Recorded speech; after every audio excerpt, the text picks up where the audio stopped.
Oh, are we streaming, Deborah? We're live? Thanks, Deborah. Hi, everybody. Back again with Crazy.net. It's your boy, Ethan Neihart, presenting here tonight for your entertainment. Tonight's segment is actually pretty special because we brought in a World War I veteran. He's actually 120 years old. Could you introduce yourself to the audience, please? I'm very pleased to meet you, young man. Might I say, your show here has been very hospitable to me and my family, if they were still here. So, Thank you, sir. I'm glad to know that your family enjoyed our podcast when they were alive. Sir, isn't something I said? Alright, sir, let's get right into it. First question here. What was family life back in the USA? And what was it like when coming back from the trench war? well, my young little friend, right, we got right here. Things were doing pretty okay. I mean, be it we had, I wasn't alive during the bloodiest war in American history, also known as the Civil War, but we were able to recover from that, became the second fastest growing economy in the world, so things were looking up. And then war was war, and then I came home to a country that allows women to vote. I'm sure you came back to a lovely the beginning of a roaring 20, where film started to be a big thing, music started to be a big thing, sports started to become a part of the action. But you said something about women's right to vote, and then you shrugged your shoulders, shook your head. Can I ask you what's your opinion on that, sir?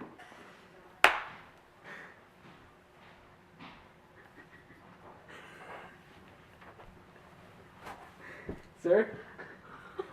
Sir? Sir? Okay, sir. So we've established what life was like before the war and after the war for you coming back to America. But since you're the only veteran alive, we'd love to hear what it was like to live in the trench war. War was hell. That's what it was. That's what it was, boy. It's hell. You only know what war was like, little man. It's hell. That's what it is. The trenches were long. They're very muddy. You got all the guys cramped together. Medical problems happening all around you.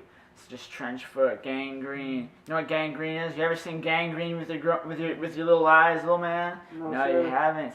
You haven't seen it. Don't talk to me. All right. There's German trenches on the other side. It's just it's sitting ducks. You're just in little death traps. Just long lines of death traps. You're not moving forward, not moving backwards. Maybe getting a couple inches over a couple months. It's no man's land out there. That's what it's like in the trenches. Any further questions? Good.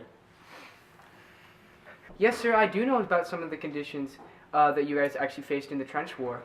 You guys developed some medical problems such as trench foot.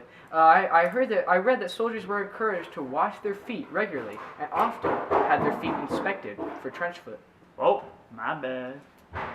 Sir, next question. It's been documented that in the trench warfare, it was very favorable for the soldiers to write letters and write in diaries in the trench. Do you have any recollection of writing letters or writing in a diary in the trench? Let me ask you a question, little man. Have you ever been away from your family for months on end? No, sir. Letters were the only way that we can communicate with them. I'm sorry, sir. Instead of being like a text message nowadays that you get in a few minutes, you get in a few weeks. As soldiers in World War I, we were very, very far from home. It would be months on end until we saw our family members. The writing and receiving of letters became the small interactions that got us through the day. All of us soldiers look forward to hearing news from the loved ones. Well, we were out there, an ocean away.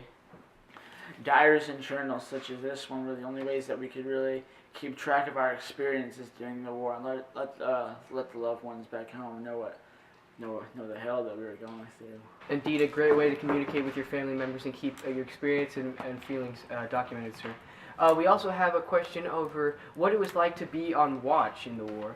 Like in an outpost, you had to watch out when all the other soldiers slept. Were you ever an outpost watch soldier in that position? As a matter of fact, little man, I was on watch duty during the war. It was very important to be on duty because you had to be, or on the watch duty, because you had to be aware of any certain sign of attack. And if you're wondering what happened if we were fell asleep at our post, it was a serious crime back then in the war. So the soldiers who were careless enough to do that could be sentenced to death or just face imprisonment. It was a serious offense. Very interesting, sir. Also, we'd just like to know a little about the nightlife, what it was like to sleep during the trenches. We researched that soldiers worked during the night and usually cover the darkness to observe enemy trenches. The only time they were able to sleep was in the daytime, but only after morning duties. Could you shed any light on this information? Action. Well, I can tell you we sure as heck weren't sleeping when we were on post or on night duties. Okay, sir. I'd just like to acknowledge that you should be, even though you're a World War I soldier, you should be able to cooperate with my questions because you have been going off topic a lot. I know you might have some old person disease, but you're really not acting like you should. You're really annoying me, and I will kill you. You sound like a girl. All right, sir. Now that we're back on basis, and I'm the alpha male of this situation, let's continue. Some innovative weapons and technology was used during World War I, such as the periscope. We researched that the periscope was a useful instrument for soldiers in the trenches during World War I. Could you shed any light on that? Let me tell you something, little man. Standing upright with mirrors at each end, the periscopes allowed the men to observe the battlefield from the safety of the trench below. Does that answer your question? Did I answer your question?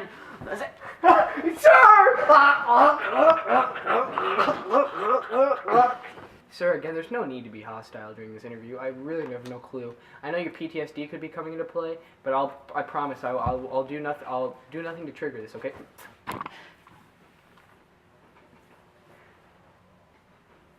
Did you lose any friends during the war, huh? Maybe their heads got blown off, huh? You cried during the war like a baby, sitting in your trench, huh?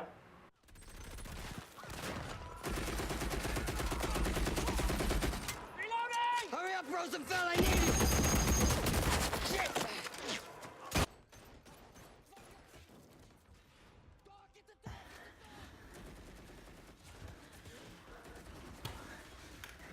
Listen here, Ethan, you gotta go.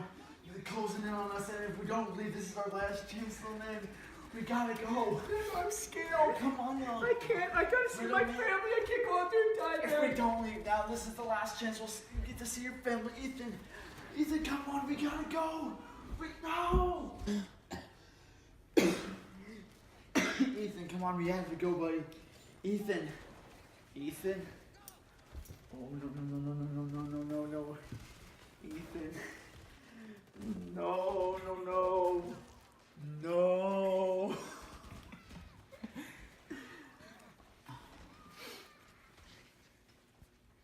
I'm never taking this hat off ever again.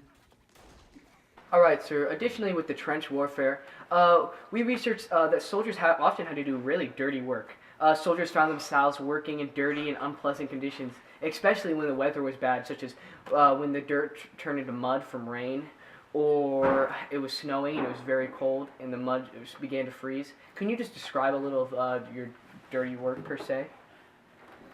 I'll tell you about my dirty work, little man. The daily duties included we would clean out weapons for the inspections, fill the sandbags, we had barbed wire laid all around, so we have to fix that up. And the bad weather, these trenches were not very sturdy trenches, so when bad weather struck, we'd have to repair the collapsed walls.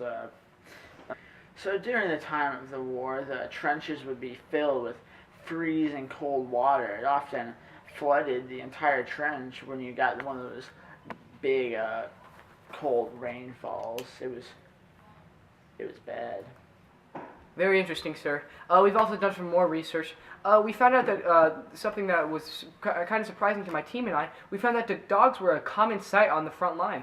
They were much-loved pets for soldiers, but many were also trained to work. Can you elaborate on that? Oh yeah, we had dogs. We carried the messages from trench to trench, and they scouted out enemies. They would kill the rats in the trench. They would get in your clothes. They would get in your bed. So, and they also served as watchdogs, barking when all those lazy watchmen would fall asleep. So yeah, we had dogs. We had dogs. All right, sir. Last question here to wrap this all up. Could you just describe list by list, time by time, what your typical day was like in the trench during World War I? 5 a.m. was usually the wake up time for us soldiers. We kind of around 5:30 we'd get gather a meeting. 6 o'clock we'd probably kind of go through the rotations, make sure put everything on stand down, make sure everyone was prepared for the morning shift. That's about when the sun would come up. Around 6:37 we'd eat our breakfast. It would consist of drinks such as clean water if we had it, tea, could be bacon, just the basic stuff. Pretty much from then until noon, we'd run through the typical day of everyone had their posts, the daily checklist, like I said, like cleaning out weapons, all that kind of stuff. And then noon, lunchtime. After that, typical rotation. Then around 7 to 8, when the sun started going down, getting real around this time.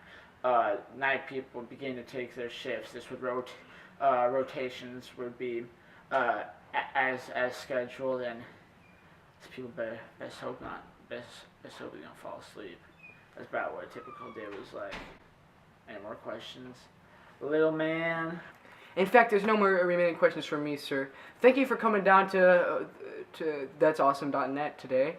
Again, I'm your host, Ethan Neihart, and I was glad to perform to you and show you what it's like to get down and dirty with a veteran from World War I. I'm Ben Piper. I'm the veteran that you've been interviewing, and it was a pleasure for me to meet you. And I really just think it's important for us old folk, as you'd call us, just because we're 120 years old, to really connect with the younger generation and tell them like the true dirty experiences of World War I. Amen, sir. Amen. And yeah, we had dogs. All right, again, this is Ethan Neihart signing off of that'sawesome.net. Thank you for tuning in. Next week, we'll have a porn star telling us about her daily work at Hollywood. Thank you, and good night. Man, that's not appropriate.